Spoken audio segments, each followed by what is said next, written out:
Sementara itu tangis haru mewarnai keberangkatan puluhan jemaah haji Mujamalah di Jombang, Jawa Timur. Haji Mujamalah merupakan haji plus yang jamaahnya langsung bisa berangkat tanpa harus mengantri lama seperti haji reguler.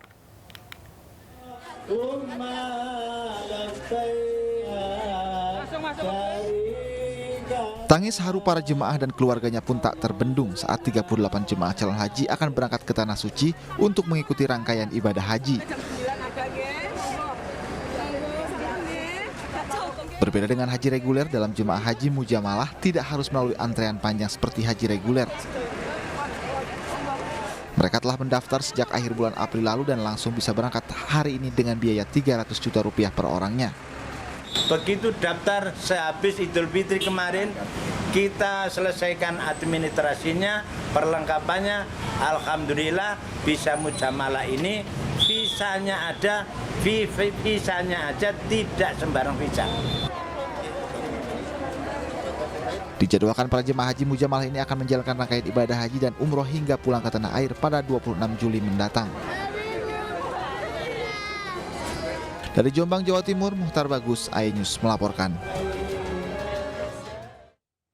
46 WNI gagal beribadah haji furoda karena dideportasi setelah kedapatan tidak menggunakan visa resmi. Setelah diusut, travel haji yang memberangkatkan mereka tidak terdaftar dan alamatnya tidak valid.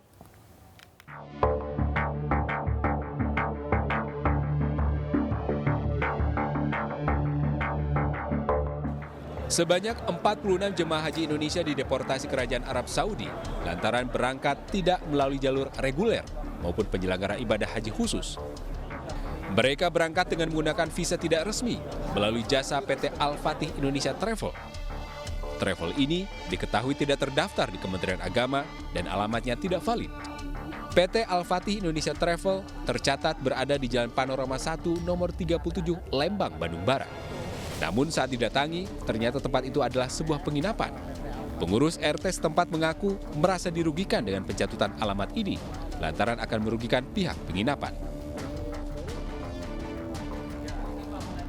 Yang punya hotel ini baru tahu kabar juga dari tadi. Ya. Sudah koordinasi sama pihak desa atau gimana Pak? Belum, baru tahu kabarnya barusan dari wartawan. Kalau ini Terkait hal ini, Menteri Agama Yakut Khalil Qomas menyebutkan akan memberikan sanksi tegas kepada Biro Jasa Haji tersebut yang diduga ilegal. Travel yang menurut saya tidak menyelenggarakan sesuai dengan apa yang sudah menjadi peraturan. Misalnya kemarin kita dengar ada 46 calon jamaah yang dipulangkan ya. Kita akan berikan sanksi yang saya kira paling tegas buat mereka, karena nggak boleh mempermainkan nasib orang, mempermainkan keinginan ibadah orang, itu dosa besar itu. Kita akan berikan sanksi yang tepat untuk mereka. Ya. Makasih Gus. Ketua Bidang Keagamaan Partai Perindo, Abdul Kholik Ahmad, mengimbau masyarakat agar selektif dalam memilih travel haji. Ketika kemampuan itu ada, tentu harus juga selektif menggunakan travel mana yang harus dilakukan.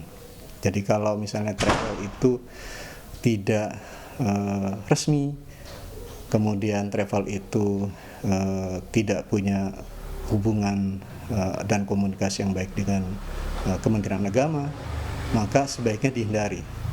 Dan biasanya travel-travel yang menggunakan kesempatan haji furoda ini itu mematok harga yang luar biasa, setidaknya 250.000 US dollar ya. Itu sesuatu yang luar biasa gitu.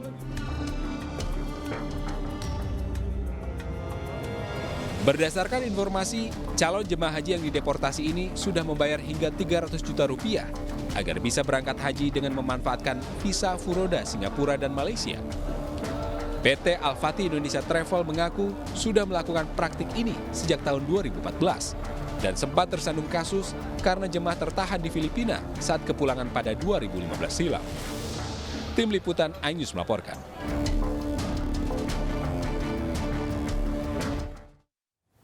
Pemirsa, kasus COVID-19 di Indonesia kembali meningkat.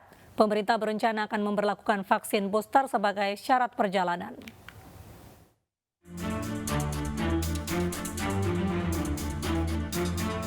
Kasus COVID-19 di Indonesia saat ini mengalami kenaikan akibat varian BA4 dan BA5. Per 3 Juli 2022, kasus konfirmasi positif COVID-19 nasional kembali tembus 1.000 kasus per hari. Dugaan peningkatan terbanyak terjadi di Pulau Jawa dan Bali. Secara nasional 1.614, Jawa Bali masih mewakili mayoritas atau 95%, yaitu 1.579 kasus, sedangkan luar Jawa Bali 35 kasus atau 4,07%. Nah, kalau kita lihat dari kasus harian tertinggi di luar Jawa Bali adalah Kalimantan Selatan dan Sumatera Utara. Sementara itu, di tengah kasus COVID-19 yang melonjak, capaian vaksinasi dosis ketiga atau vaksin booster masih rendah. Untuk itu, Presiden Joko Widodo meminta jajarannya untuk mengkaji penerapan vaksin booster sebagai syarat perjalanan dan kegiatan lainnya yang melibatkan masyarakat banyak. Tentunya dosis ketiga ini akan dipersyaratkan untuk berbagai kegiatan yang melibatkan masyarakat banyak dan juga untuk berbagai perjalanan. Jadi tadi arahan Bapak Presiden untuk di airport juga disiapkan untuk vaksinasi dosis ketiga. Meskipun terjadi peningkatan kasus COVID-19, Menteri Kesehatan Budi Gunadisadikin menegaskan aturan penggunaan masker masih tetap sama. Masyarakat diizinkan tidak menggunakan masker saat di luar ruangan. Namun saat di dalam ruangan, masyarakat diimbau untuk tetap menggunakan masker. Tim Liputan iNews melaporkan.